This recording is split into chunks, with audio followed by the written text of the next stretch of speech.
New York Jets, wants Yep. to know, is Ortiz going to stop Lubin Ooh, next week? shit. Man, I don't shit, God. Maybe. I mean, stylistically, you would think so. It's a great matchup for Virgil and his style. And the thing that's I'm hesitant, I'm a big Virgil fan. Other than Bam Rodriguez, he's one of my favorite fighters to watch. Don't mess with Texas. Yeah, man, don't mess with Texas. Stylistically, Erickson fights really brave. Southpaw prodding forward. He wants to be in a dogfight. Virgil's going to give him everything he wants. You know what I mean? We know goddamn well Virgil's not going to really take a step back. It's going to come down to, I mean, who's the biggest puncher Virgil's ever fought? Hooker? Okay, I mean, Oh, no, Bowenchuk. I mean, Bowenchuk sucks, but Bowenchuk can crack. yeah, but would you say, I'm talking like Seri's volume and Seri's knockout to win ratio is usually based on volume, All right, volume, volume. so then Hooker. Okay. Okay, so would you say Lubin's the biggest puncher? Oh, what about Mean Machine? I mean, he's faced some hitters. Like, honestly, Virgil's faced some hitters. At 54? At 54, no, he's facing about 47. So would Erickson 47. would Erickson be the biggest 54? I mean, this is what you have to ask. I mean, don't sleep on Lubin, man. Like, people are sleeping on him. I just I'm sleeping. I've never, like, not even when PBC told me he was the next great thing. I never was high on Lubin. Yeah. Did you see what Golden Boy, or who was it? I think Golden Boy just made, or my bad, Ring. If you pull up the Ring magazine's marketing, they just made the Virgil Ortiz versus Jaron Ennis poster. That always kind of makes me sort of hesitate. I'm like, so we talked to Eddie after the Boots fight. Yep. And he said months ago they said it was a go. Yep. It was a go. They were going to do this. Eddie was going to take Boots to Philly for a tune-up, for a hometown showcase fight, and Verge was going to fight Lubin. That was understood. Then, and I believe what Eddie tells me. Yep. Eddie said that he was trying to reach Oscar, trying to reach Eric Gomez. They never got back to him. Right before the Boots fight, Eric Gomez called Eddie back and said, "We're gonna make the fight. Let's get through this Erickson Lubin thing first. You guys get through your thing, and then we will make this fight in the first quarter of 2026." So that's what Eddie said. So I'm gonna take Eddie at his word. I'm gonna believe that happened. My only concern is, and it's not Verge, it's Verge's team. A while ago, this was after Oshaki Foster fought Abraham Nova. I talked to Xander Zayas about fighting Verge.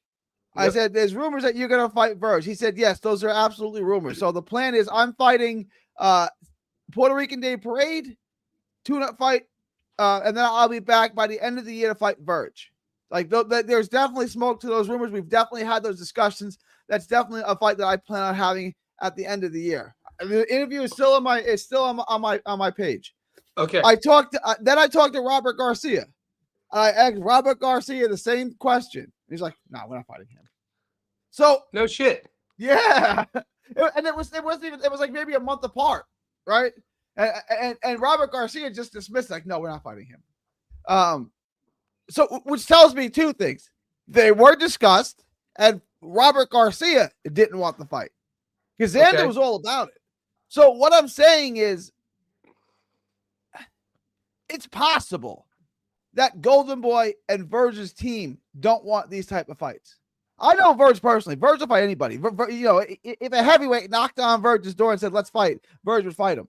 So are you saying they're trying to just kind of like, because he has a style that doesn't really age well, Virgil? I'm saying there's a reason why they didn't call him back for all those. For as Eddie said, there was months that passed where they couldn't get a hold of Eric Gomez or Oscar. I'm saying there may be a reason for that. Maybe they don't want maybe Golden Boy doesn't want the fight.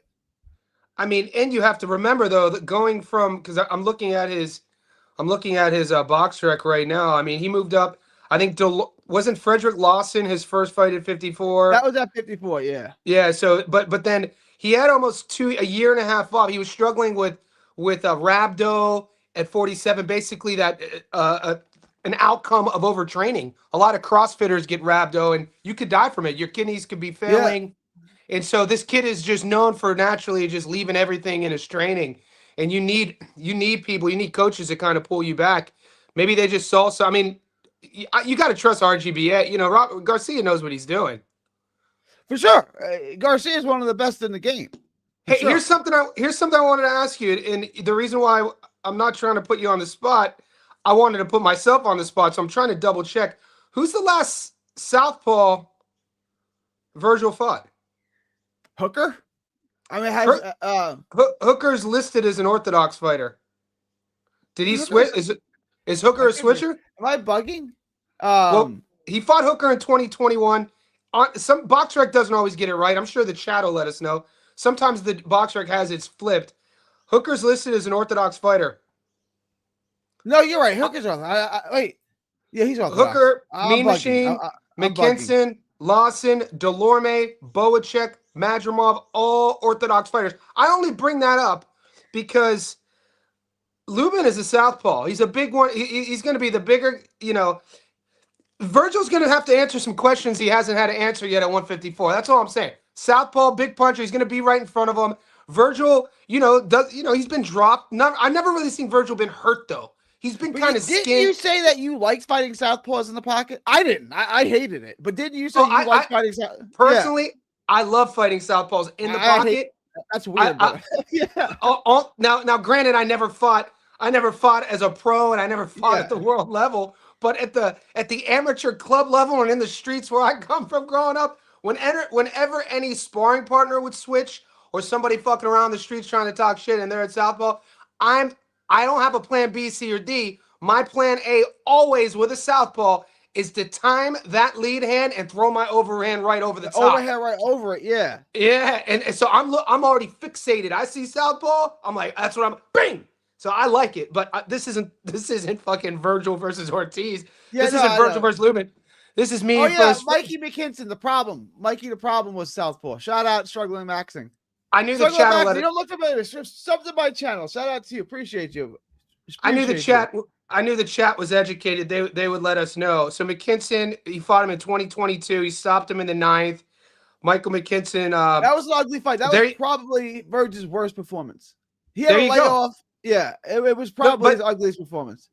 And Michael McKinson, it wasn't like a world. Michael McKinson. I interviewed Mike a lot. I really like him. He was really good to me. But Michael McKinson is what he is. I mean, you know what I'm saying? Like, well, aren't you could look historically and like after fighters retire, then they'll go on record or their camps will talk about, yeah, we knew that he struggles with.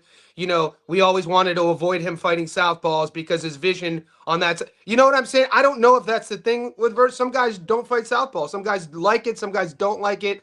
When I'm doing tape, I hated it. Yeah, so when I'm doing tape, it's something that I always have to look. What's the matchup? Who's fighting? When I mix that with Lubin's style and how he's going to fight him and what he's going to be looking for, Virgil's going to have to answer those questions. That's all I'm going to say.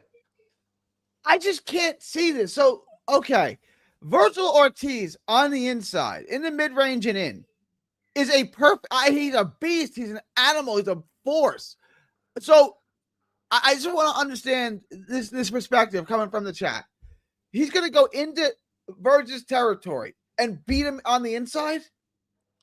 Well, when you're saying he's a force, he's not really. Virgil's he's gonna be constantly in your grill, constantly throwing volume, constantly movement.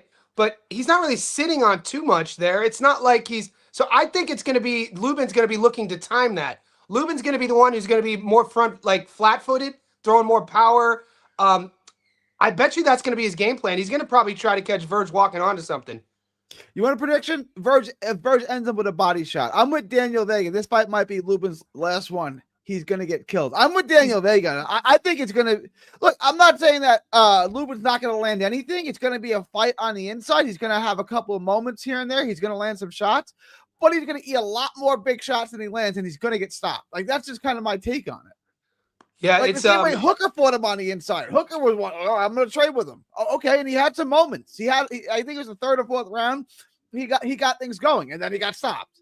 Like, I think I got to be honest with you. I think I would pick Lubin over Boacek, even before Boacek's last fight. that we saw against Brandon Adams, even before Boacek versus Michael Fox. If the Boacek who fought Virgil, I would still take Lubin to beat that guy. So are you taking Lubin? Like, cause I think we're 3-3. I think this could be our game 7. Are you taking Lubin? Are you? I can't look. Last time I bet against my favorite fighter was when I don't want to bring it up again. You guys remind me. I'm not. Look, here's how I do. Like this. This is probably the writer in me, the journalist in me is part of my deductive reasoning process. Whenever I have an idea, a thought, a fact, I have to go to the opposite end of my beliefs and work my way back to see if it's really true. So I like Virgil in this fight. I'm a fan of Virgil. I love his style. I love body punchers. I love I've watched his whole career.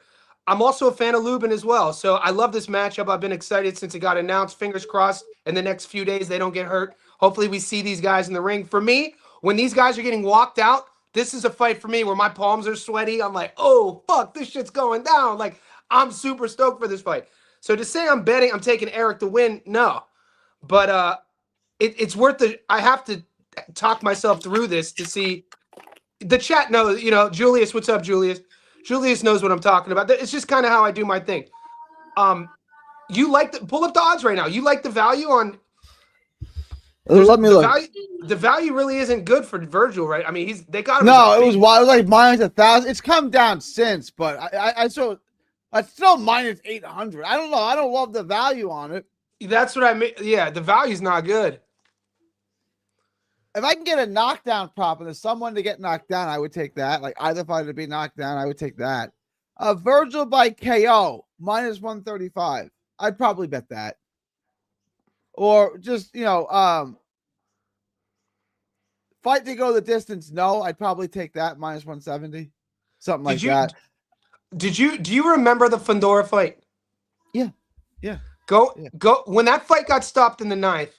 The judges' scorecards were 85-85, 85-84, 85-84. Virgil or Eric was coming on in that fight. It's just the optic of his head, what it looked like. They were forced to stop it. You know what I mean? Lubin got dropped in the 2nd. Lubin knocked Fundora down in round 7, dude. Lubin was coming on. If that fight doesn't get stopped, I have Eric winning that fight. Yeah. I don't disagree. Can I just comment on one thing? The only reason I referenced that, though, is because you said you could see Virgil stopping him. The only time other than that was Charlo in 2017 when he was like a teenager. I wasn't a teenager, but he was very young. Yeah. Look, well, 9 years ago, he was 20.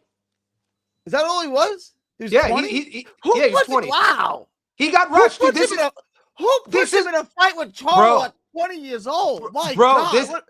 Mate, this is what I've been talking about all year. I go, Eric Lubin's handlers rushed this kid. He should not have fought Charlo. Because if you brought it up without saying it, he was a storied amateur, mate. Coming from the amateurs, the people were talking like this is kind of like how they were talking about EJ. I see some similarities when they were younger amateurs going in, big punchers, big southpaws, charismatic, marketable, like all the sort of things.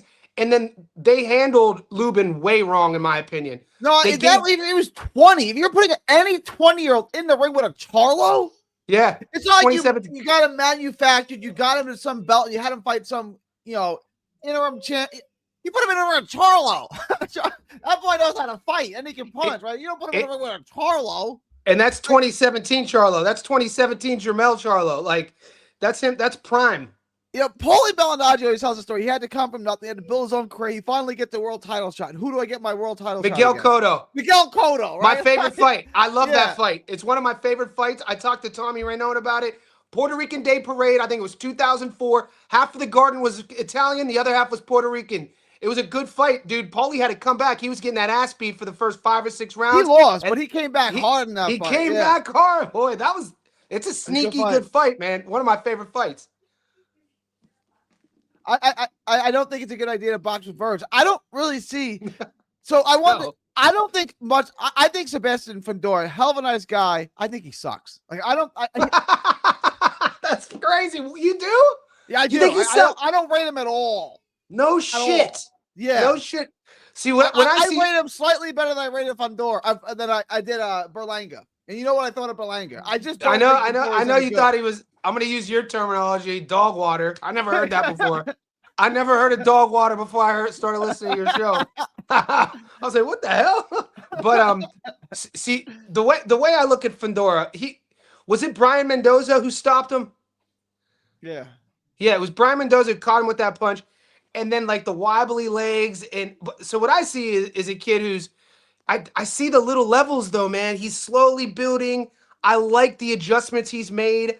I like Fundora. I got time for him. I don't see him regressing. I still see him, even if his leveling up is a little bit by a little bit. Who do you want to see him in there? Like, what does he have to do to prove to you that he's not dog water? So, I guess What maybe don't you like? What don't you like about his he's game? so easy to hit. Great fighters don't get hit a lot. He gets hit so much. They call Arturo Gotti. What about Gotti? Gotti is my all-time. So this is weird. He got hit a lot. Gotti got hit a lot. It's Gotti. I love Gotti. My favorite, my baby, my son, my youngest son. His middle name is Gatti after Arturo Gatti. Of course, I get Is it. Gatti But a great fighter? Is he a great fighter? Arturo? Yeah. Was Arturo Gotti a great fighter? He was an entertaining fighter. His fights are legendary. Is he a great fighter? He was iconic. Mickey Ward, bro. Oh, come on. I mean, did you watch the Arturo Gotti Angel Man Freddy fight? I'm not gonna. I did. Look, he was good. I'm not gonna disrespect my boy. That's my paisan. I love it. Okay, so you're saying, I'm not gonna say a bad word about him. You're saying like so your gauge is like Pernell Whitaker, Floyd Mayweather, greats don't get hit. Well, those are Pernell Whitaker is the reason why I love boxing. He's the reason why I box. He's the reason why I got into the sport. I love my first ever favorite professional athlete was Pernell Whitaker, even before Kenny Anderson. It was Pernell Whitaker. I love Pernell Whitaker. He was a defensive savant, though. He was a defensive savant. Seb Fundora never tries to be. Seb Fundora is a guy. No, I know, but my point is that great fighters don't get hit a lot. He gets hit a lot. I mean, but isn't that what makes great fighters great? The ones who could get hit and then keep moving on. Like Chico Corrales, you don't say he's a great fighter? Ray Mancini, Booba Mancini. You don't think Ray Mancini was a great fighter? I mean, that's your boy. Yeah, Youngstown, Ohio, stand up. Kelly Pavitt, baby. He back there was a fight he called a Brandon Figueroa fight back in like 2019. Mancini called it for Fox Sports. After the fight, I went up to him and we spoke a little Italian together. His Italian's better than mine, but I like Mancini. He's a good dude. Very charismatic, dude. He has all of his faculties, crazy enough. Yeah, which is because his style was literally like you turn a blender on and you drop raw meat in the blender. And that was like, dude, watch it. That whole era, man. I just rewatched Alexis Arguello versus Ray Mancini. And that's when Ray fought Arguello when Ray was like, I think 22, 23 years old. And he's fighting, one of the people don't talk enough about Alexis Arguello. That dude was a goddamn like savage. I agree with this. Keith Thurman beats Fundora. I had that all along. I wish they would. I wish that fight would have happened. I would have loved to see that fight too. Thurman would have schooled him. Thurman would have dog walked him. This version? I don't care what version. Keith Thurman. How does Keith get past that length? His legs, his head movement. He's a way better athlete. Keith Thurman. If Keith Thurman didn't go on maternity leave for 5 years, he would have been one of the all-time great welterweights. He was up there. He would have beat Spence.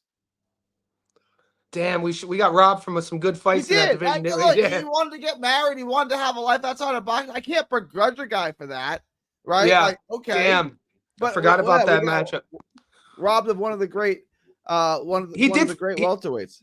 He did fight Danny Garcia, didn't he? He beat Garcia and he beat Porter and he beat Robert Guerrero. He beat Colasso coming up. He beat lots of guys coming up. I'm a fan of Keith. Keith Thurman will never be shot enough. He'll never be washed enough where he can't beat Fundora. Wow. I mean, 6'5" and 5'8", 5'9" is pretty insane. Itawama is 20. Some people want to put him in the way Usyk because Usyk is 39.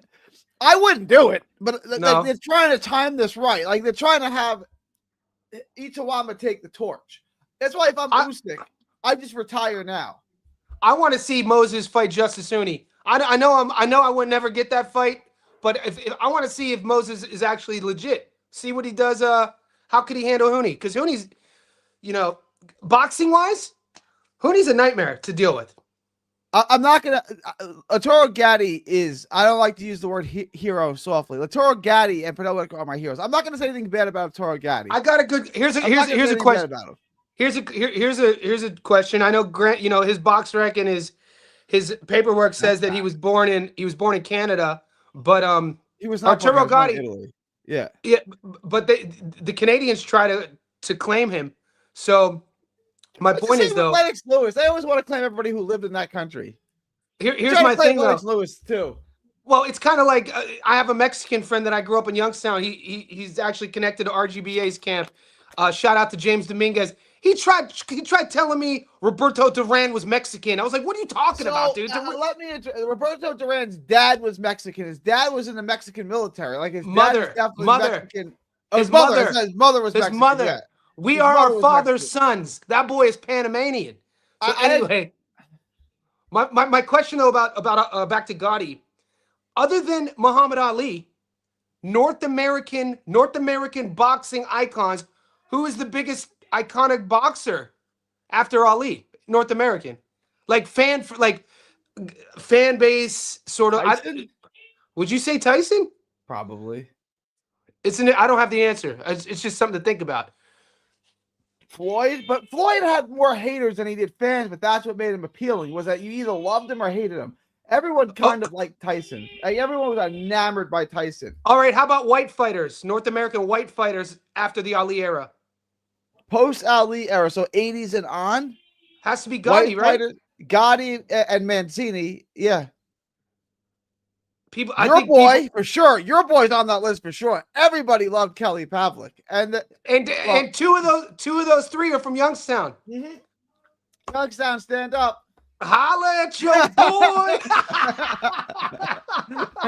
dude. When you come from a town with nothing in it, all you got are these hands.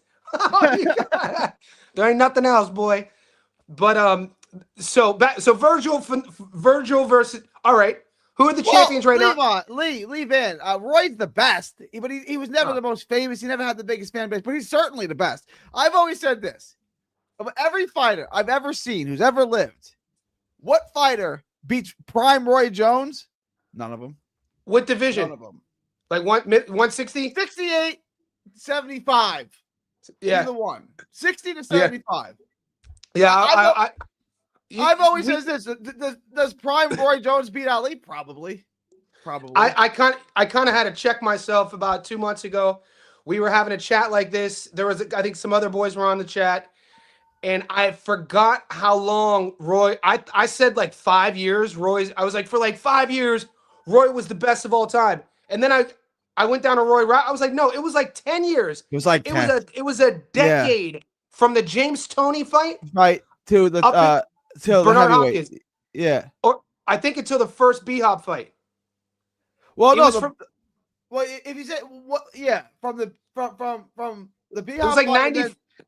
Then, 94 to 04, let's say. Yeah. It was 94 to 04, and you watch all those fights and you watch what he did and how he operated. It's crazy. Like, if social media was a thing, the hands behind the back knockout when he's up against the ropes and he's walking all dude onto it, bang, and not like, come on, dude. Nobody, you never see that at that level. Y'all must have forgot.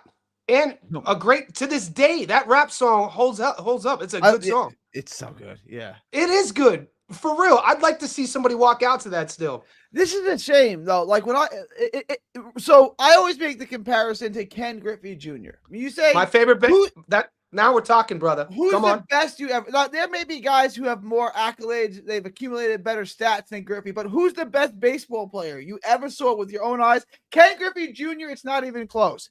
Who's the best boxer you'd ever seen with your own eyes? Roy Jones Jr., it's not even close. Now, you may say, well, Floyd had a better career and Floyd fought longer, and okay, fine. You take prime Ken Griffey Jr., no baseball player ever was better than that. Dude, nobody. What? You take prime Roy Jones Jr., nobody was better than that. So in baseball, we have a term called five-tool athlete, meaning that you could throw the ball, you could hit the ball, you could catch the ball, you could run, and you could, the fifth one is putting me on the spot. If I thought about it, you would know it. My point is, hit for average, power, steal bases, Field? arm and field. Yeah. So Yeah. Field's arms, steal bases, hit per power, hit per average. Griffey did all of it. Born in Denora, Yeah. Pennsylvania, went to Cincinnati Moeller High School. The only father-son duo ever in Major League history to homer in the same game Yeah. was Senior and And Griff. Junior. Yeah. Oh, God, man. What a beautiful swing, dude. We would practice for hours in the backyard. I was a right-handed hitter. My dad would see me hit left. Johnny, until you hit home runs every at bat on the right side, don't switch. And Griffey's here. Bang, just effortless, flawless. That play he made in center field when he runs up the wall and he catches, you know, he climbs, Yeah. gets his dude, and he played the game. He threw his A friend of body. mine has that tattooed on his leg. The way he's God climbing damn up it, the dude. wall. Griffey. Yeah, it's like, that's Dude. an awesome tattoo, but why do you want that on your body? Or the ALCS when he rounds third and he slides home and he jumps up. It was like one of the first times the Mariners actually, you know, that Mariner team with Randy Johnson, Ken Griffey Jr., Jay Buhner, Edgar Martinez, yeah. Edgar Martinez, Somehow they didn't win. a young Yeah, it's A-Rod, wild. a young A-Rod, Yeah.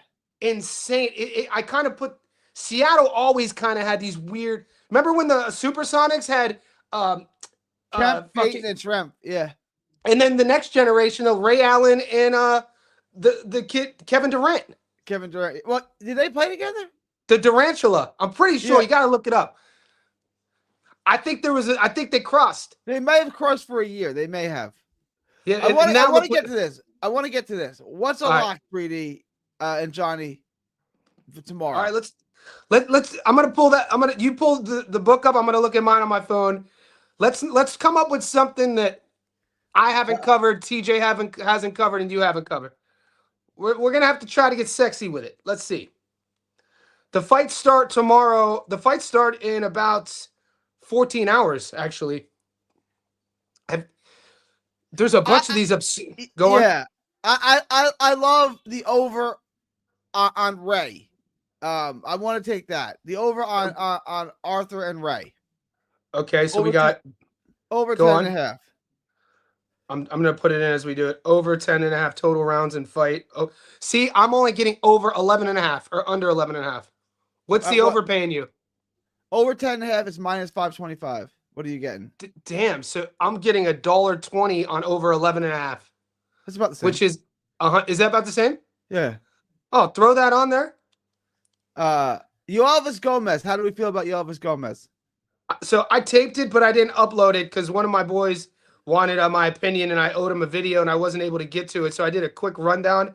I think he's going to handle.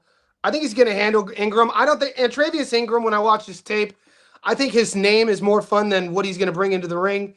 I am always kind of hesitant. There is like this influx of fighters with the letter Y, Yenis Tellez, who've been kind of like fuck me over lately on my parlays. But I think he should handle him. Are you? I'm gonna yeah. I watched the tape. I'm gonna upload my video shortly. Tonight. I think Gomez dog walks him. I watched Ingram. He fights tall. He's long. He doesn't really have anything though. Like Gomez is gonna get on the inside and wreck him. That's what I was thinking. I love Rashidi Ellis. I'm gonna put Rashidi Ellis. He's minus 1400. It doesn't do much for the odds, but I just love Rashidi Ellis. If you could get Nishan Dev, he's not. You could get him by knockout, but I'm not getting it. I don't have it. Yeah, I don't have it. Yeah. How about the distance? A distance fight I like is Buatsi to go the distance. Yeah. Let's. Okay, guys. Did you already give him? Did you already give him that? No, I did not. I did the over. So I like the distance. Let's do that. So, guys, here it is. Plus 310. Listen to this at plus 310. Guys, lock this in. The over 10 and a half on Bradley Ray and Lyndon Arthur. Yep. Buatsi and Parker to go the distance. Rashidi Ellis money line. Yoelvis Gomez money line. Plus 310. So what's 100? What's 100 and that gets you back? What was that? Like if you bet $100. Oh, perfect. Yeah. Oh, that's easy. We're in plus money, baby. Plus 310. Yeah, let's do it. I'm gonna snip this out and put it on my channel as a lock. There you go. For the Discord boys, the Discordians. I rescind my comparison between Tim Duncan and Joseph Parker. Fair enough. Gary and Johnny. Timmy, hold on. What did I miss? Timmy. Yeah, yesterday, not yesterday, last week, he comped Joseph Parker to Tim Duncan, the big fundamental. Dude, the big fundamental is one of the greatest NBA players of all time. He still has nightmares from that 03 finals. Every day Wait. was 30 points, 20 rebounds, 10 assists, 10 blocks. Like, this is horrible. I can't watch this. He is killing my Nets. It's brutal. I remember when Duncan was at Wake Forest. Do you remember he was at Wake Forest? Yeah, I remember. Watching him in the finals against my Nets in 03, it was like a robot. It was like a machine. He can't do anything wrong, right? Like, if you singled him, like, I remember Mutombo yelling, no doubles, no doubles. Like, we're going to have to double him. And then you double him and he just kicks it out. And it's just like automatic. It was horrible to watch. I forgot you were a Nets guy, man. Yeah. One of the greatest duos. I'm going back to like the mid-90s when I was a kid, still a diehard Cavs fan. One of the greatest duos that the world has forgotten about was Drazen Petrovic and Derek Coleman. Guys, go to the stats and check those numbers out when DC played with Petrovic, boy. God damn, Drazen was a dog, and that Drazen was playing in the Jordan NBA era. You had this guy, I think he Serbian, the Eastern Bloc, just out there hooping, and DC was the #1 overall pick, coming out balling out of college. Those two, dude, the Nets, it was a shame what happened. Obviously, we know the unfortunate what Drazen was in Europe and the car crash, but people forget we got amnesia. I wanted to address this. Gary and Johnny, the Dr. Dre and M of the boxing world. Which one's which? You're Dre. All right. Or what would they say? I don't know. Guys, who is Dre and who is M here? Because sometimes I can break character. Parker could get stopped, I hate to say. He just looks vulnerable in his last fight. I like Buatsi to win that fight, by the way, guys. I have Buatsi on a money line. I got Parker by decision paying the bag. Guess I'm smashing Gomez on the sports book tomorrow. I would. I watched Ingram. I don't really see much in him. There's good money there then. Tiger Johnson fighting Pro Box for -168 against Nicholas Flaz. Great fight. Great. I love this fight. Yeah. See, this is another one of those fights when I said that Gary, Dre, Johnny M. I'll tell you, I figured Gary got the cornrows, baby. I'll be Dre, I guess. And I'm in Australia just by default. You got to be Dre. You got to be Dre based on statistics. But so the same way I'm hype about Virgil and Lubin, equally about Flaz and Tiger. Tiger's in Northeast fight, man. Yeah, Tiger's in Northeast Ohio. I had TJ on. He's kind of the same thing, like him and the Horn at that one. I don't know, man. That's a tough one. Who did he like? He hemmed and hawed at it too. Like, he didn't really give me a definitive answer. He never does. TJ never. Did you notice about him? TJ, look, Chilltown, if you're watching this, Chilltown reminds me of my Italian grandmother. Rest in peace, Jenny. Every time I would go to my grandma's house and I would ask her for a recipe, be like, Grandma, can I get the cavatello recipe? Grandma, can I get the wedding suit recipe? She'll go, a little bit of this, a little. I was like, write it down. She never gives me any clear, descript recipe. TJ's the same way. Because it's different. They don't have a recipe. Like my mom and my Nona would do this too. Like they pour a little bit of like salt in their hand, like that. How much? That much. Dude, they don't want to share. They don't want to share though. They do it by eye. It's like they how some people play music, like they read music, but other people just play it by ear. They just play it, like that much. But But TJ, when you ask TJ for I've been interviewing people for like 10, like going on 13 years. So when I'll have him on, I'll specifically frame questions for him to have to give me an answer, and he will still avoid. He's like the mafia. He'll be able to just talk, and then at the end, I'm like, he didn't give me an answer. He didn't tell me who's going to win the fight. Isn't that funny? He broke it down for 20 minutes and then didn't give me an answer. I hear you. I love it. You got to love TJ for that, though, mate. I thought it was just me. No, I hear you. I did it to me today a couple times. I'm trying to push back a bit, like, so who are you picking? And then he goes in and he breaks down the does, dude. He not I love it. 50 fight. Top Rank needs to get another TV deal. This is getting ridiculous. Approve the fight. I'm taking top ranked fighters, top ranked cherry picks. A side. That's the thing. Top rank, take the A side. That's I gotta address it. We both gotta address it, and then I gotta end. I'm gonna him and Hart this fight. Haney and Norman Jr. Do you want to go or you want me to go? Go ahead. All right, so I'm sticking to my guns. I'm gonna put it this way. I had a long chat a couple hours ago with Tommy Ranon. He was telling me a story about how in one of his fights he thought he was gonna die. He gets hit. It was an 8-rounder. It was like a New York State title fight. He like the seventh round comes and he's kind of getting worked, and he gets caught with his chin up and he gets hit right here in the throat. And he said that he thought his windpipe got caved in and he was going to die. And he said blood's coming everywhere. He finishes the fight. He didn't quit. And he was, he was he was telling me this story referring to the kid that Buatsi's fighting. I think Parker quit against. Did Parker quit against somebody in the 4th round recently? John Ryder. It was a couple of years ago. Because he had a broke his broken hand. Yeah. Okay. So Tommy was like, because of that, there's no way I would ever bet a dime on Parker moving forward because he quit. He was like, you got to fight through a broken hand. The way I watched Dev keep getting knocked down and getting back up, I liked. The way I watched Dev in moments against Ramirez with his hand speed, I liked. But his unwillingness to punch with Ramirez, who at 31, 32 was really fighting like a 52-year-old considering all the miles he had. I do not see. I look at Dev at 26 more like a 30-year-old, and I look at Brian. I think Brian Norman Jr. is going to steamroll him. It's possible. I'm taking Norman by stoppage. I'm all in on that. I don't see Norman. I don't see Haney. I think he stops Haney. So I have 2 possibilities on this fight. Norman steamrolls him, or Haney schools him. Like I can see like it's either 120 to 108 Haney or Norman stops him in 4. Like I don't see any other way this fight goes down. Look, I'm happy. I'm happy to go all.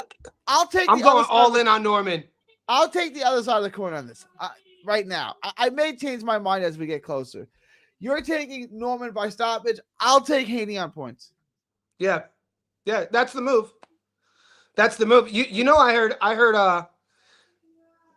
What's his old mate? I actually broke it down. Old mate on YSN. Greg Hackett. Hackett said that Haney was going to stop Norman. Oh, that's not going to happen. That's going to happen. And he gave a pat that he was like, and we know that Hackett fought Norman's dad like 4 months ago. Yeah. So we know there's history there. But Hackett also said that Ennis was going to get dropped against Lima, and Ennis is his boy, which is crazy. Yeah. Did you know that Hackett said that? Yeah. So he said that Haney is going to the first 4 or 5 rounds. He's going to bait him into, trying to play catch and counter with him. He said he's going to catch Norman time after time with the counters. He's going to frustrate Norman. 7th, 8th round, the deep waters. He's going to get Norman walking onto something, and Haney's going to stop him. I don't see it. I can't see that at all. But neither can I. I think Dev could win. I just I know whatever happens, whatever I pick, the opposite's going to happen. If I, what I don't like, Norman's going to. I don't like Dev. If I pick Norman, Haney's going to school him. I don't like Devin's right hand. I've never liked Devin's right hand, and I'm not saying because he can't knock guys out. Technically, I don't like how he keeps his right hand. His elbow, he kind of like pushes his punches. He never kind of sits on anything. So therefore, sometimes you're fighting a one-handed fighter. It's almost, to me, when I watch Haney, you prep him to force him to go a certain way. You're then going to have to just get past the jab. And then once you're able to get past the jab, you have to cut the ring off. Do you have good enough feet to do that? Norman has really good feet. People don't talk about that. Norman has good hand speed and he has good power. And he's a dog. I can see Norman steamrolling Dev. I gotta go watch some tape. I gotta see how he looks against boxer movers. I gotta take a look. I gotta go back and watch. But watch also when you're watching Devin, just watch it. Notice his right hand. Watch how he throws his right hand. Watch I've never liked it. There's something about it. Even when he goes high guard, even when he's getting hit, there's something about it. He never looks comfortable getting hit. I don't think he wears punches well. I don't like him on the rope.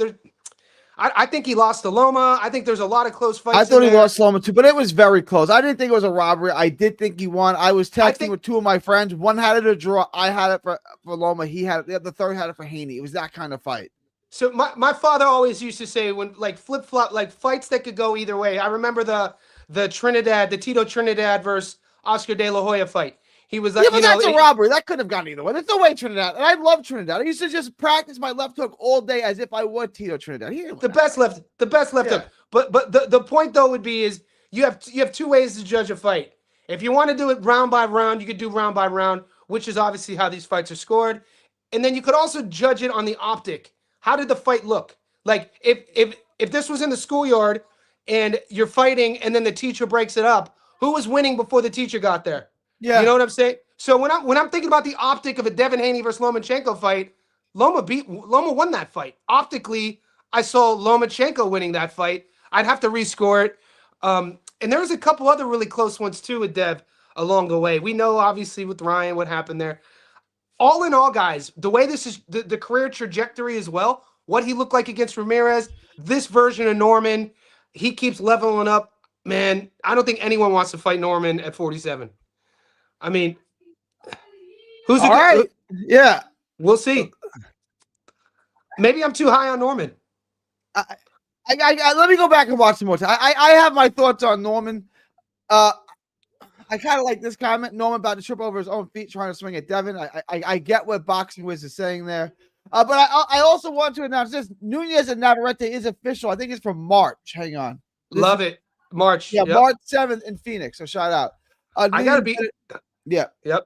Poor Charlie Suarez. I didn't like Devin's right hand until the Regis fight. It was better in the Regis fight for sure. He looked okay. Loma won a close decision. That's how I saw it. Go ahead. No, you're right. You know, Regis. You remember we just watched Regis. Seems like every time JoJo touched Regis, his neurology was off, right? Yeah. That happened against Devin too, though. Devin, it seemed like Devin would land on Regis, and Regis would kind of do this sort of thing. I just rewatched the highlights of that. I didn't realize Devin was landing, getting off. He fought well against Regis. He did. But I don't know, man. It's hard for me to bet money on this version of Devin Haney. Tentatively, I like Nunez. What do you got? Sounds like Warrior thinks Navarrete beats Nunez. Before I get into the tape, just off the top of my head, I do like Nunez. What are your thoughts? I'm a big Sugar Nunez fan. You know, I loved when he traveled to Japan. We covered him on that fight against 2 fights ago when he won the belt traveling. I feel you doubting Devin, Johnny. I do too, but we have to remember that no one was having these conversations about Devin's flaws until after the Ryan fight. Gotta remember, dude was no. I have it. The flaws, I've always said that about Devin's right hand. Only from a sitting down on only because I was critiquing Devin's knockout to win ratio at the time. I was like, how can we get this kid to get more knockouts? He needs to sit down a little bit more, and he needs to trust punching with other punchers. And then we saw that happened. But to finish my point, Sugar Nunez, Navarrete. Look, Navarrete is just an awkward guy to prep for. We see every fight, headbutts, cuts, clashes, weird knockdowns, weird long counts. Liam Wilson fight, Charlie Suarez. There's always something with Navarrete, dude. I thought Charlie Suarez was robbed. He was about to win that fight. They had to stop it exactly when they did. Thank God. Yeah. We was up. Thank God, boy. I went heavy on Navarrete to by stoppage. I took Suarez in that. Okay, there you go. You know who's fighting that no one's talking about is Australia. Paul Fleming, Australian Olympian. He's 29-1. His only loss was to Charlie Suarez in a fight which he was winning, and he faded in the 12th, I think, and Suarez stopped him. But he's fighting Jake Wiley, so that's coming. It's gonna be a good domestic dust up. All right, this has been good. I've been going on for an hour and 10 minutes. I gotta wrap this up, Johnny. I gotta wrap this up. Always a pleasure, brother. I gotta tell everybody about your channel. Johnny Says Boxing. Guys, come over.